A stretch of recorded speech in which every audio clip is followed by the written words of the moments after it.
से दुखी होता है, 7 कारण से दुखी होता है। उसके घर में कुछ न कुछ दुख, वो कमाता भी है ना तो उसके घर में धन टिकता नहीं।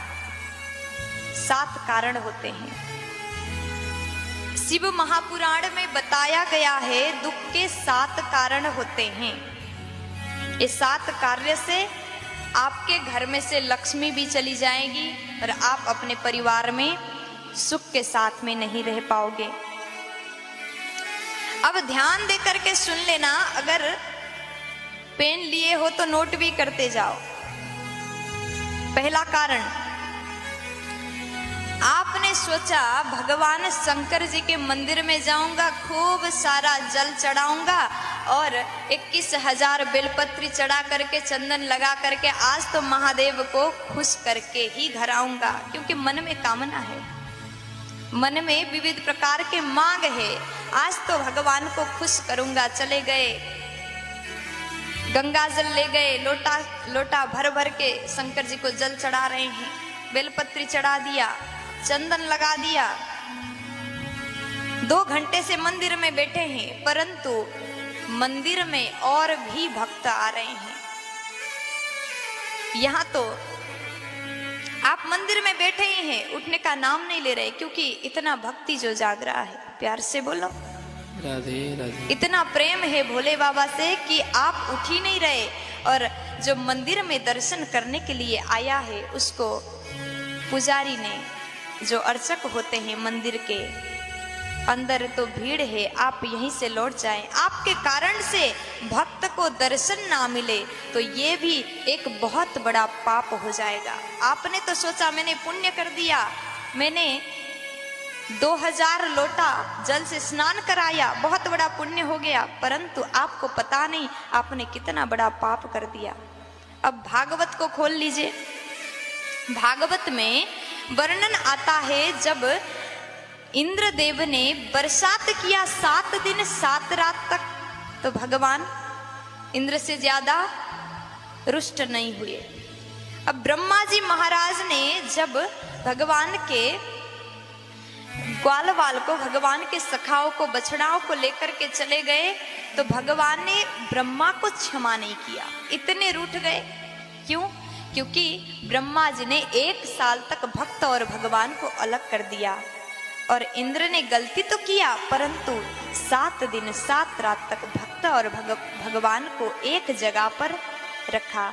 अगर हम भगवान के मंदिर में इस प्रकार भक्ति में डूब गए, पीछे से और भक्त लौट करके जा रहे हैं, उसको दर्शन ही नहीं हो पा रहा है, तो ये बहुत बड़ा पाप है, और वो पाप आपको लगेगा, क्योंकि आपने भक्त और भगवान को मिलने में रोक लगाया, आप बाधा बन गए, पाप हो गया। ऐसा करने से भी आपके घर में बहुत बड़ा दुख आ सकता है, बहुत बड़ा संकट आ सकता है। अब दूसरा कारण क्या है?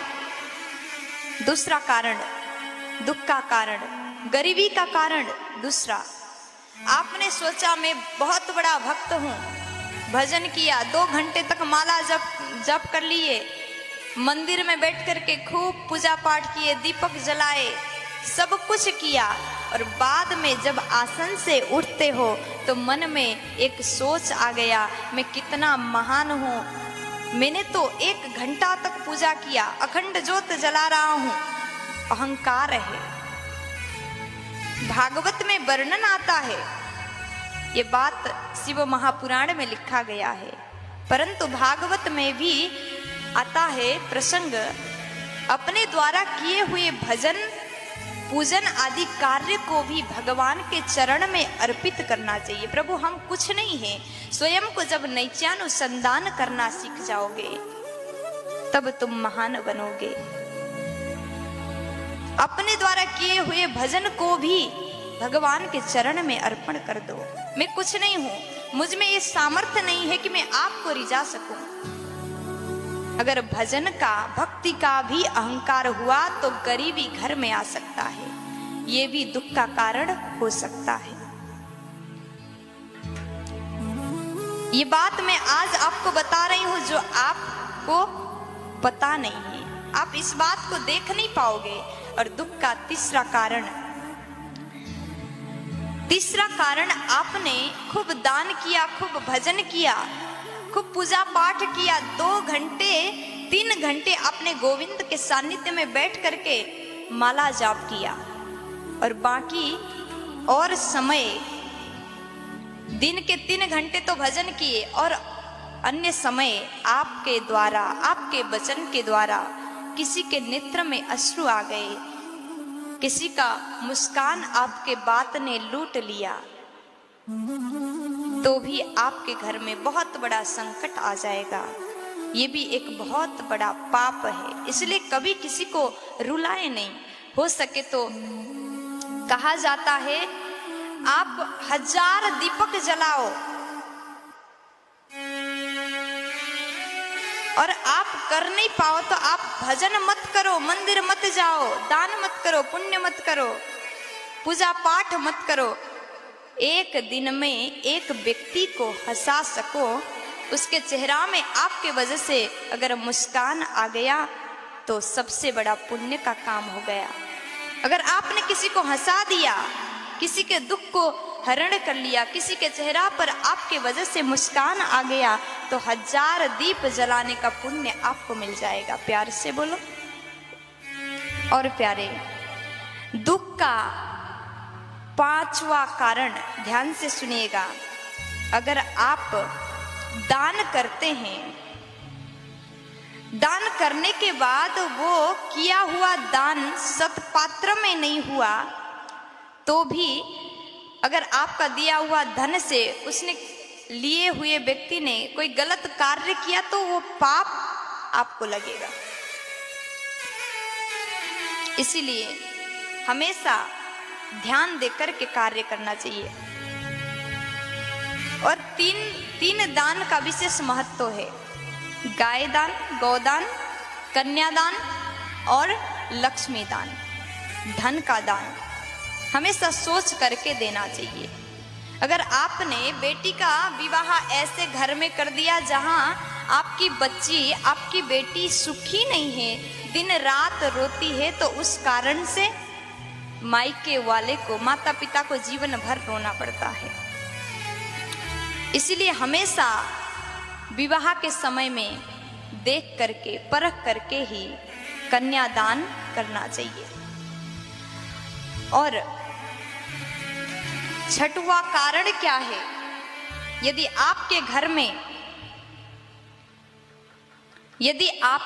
में आपने मंत्र उच्चारण किया, आप सुबह शाम पाठ करते हो, सुबह शाम आप पाठ करते हो और मंत्र उच्चारण करते हो, जो आप पाठ करते होंगे घर पे, उच्चारण करते वक्त अगर गलत उच्चारण हो गया, देखिए मंत्र के थोड़ा सा गलत उच्चारण होने से उसका गलत अर्थ लग सकता है। अभी तो नवरात्रि है, सब लोग दुर्गा सप्तशती पाठ कर रहे हैं। दुर्गा सप्तशती में एक कथा है, अंदर आपने पढ़ा होगा, एक यजमान ने ब्राह्मण को, पंडित को बुला करके पाठ कराया।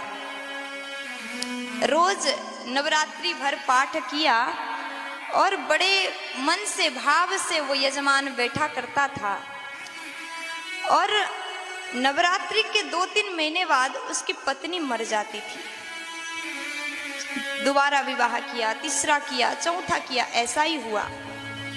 सभी पत्नियां मर जाती हैं। तो गुरुजी के पास चला गया, गुरुजी क्या किया जाए, मैं बहुत बड़े संकट में हूं। तो अगले नवरात्रि में जो पंडित द्वारा पाठ कराते थे उनको बुलाया घर में, और उनके गुरुजी ने अंदर बैठकर के मंत्र सुना, जो मंत्र पाठ हो रहा था। तो जब प्रारंभ हुआ तो मंत्र उच्चारण हुआ उनसे, भार्यस्तु भक्ष्यन्तु, वहां पर बोलना था कि हमारे घर के भय, संकट, दुख को हे माता जी, हे माता रानी आप हरण करें, आप भक्षण करें। परंतु यह मंत्र में अशुद्धि हो गया, भार्या को भक्षण करिए, ऐसा उच्चारण हुआ। भार्या मतलब पत्नी। इसी कारण 3-4 महीने बाद पत्नी का मृत्यु हो जाता था, इसलिए वो बड़े दुखी थे। और अगले बार जब पाठ किया तो मंत्र को शुद्धि किया गया। इसलिए कभी भी गलत मंत्र उच्चारण नहीं करना चाहिए। गलत मंत्र का गलत प्रभाव हो सकता है और वो प्रभाव आपके घर के लिए हानिकारक हो सकता है, दुखदायक हो सकता है। आप ज्ञानी हो, आपको आता है तो पाठ करें, अगर नहीं आता तो हाथ जोड़ करके प्रभु हमें कुछ नहीं आता, केवल अपना भाव ही अर्पण करें। और घर में कभी बड़ों का तिरस्कार नहीं होना चाहिए।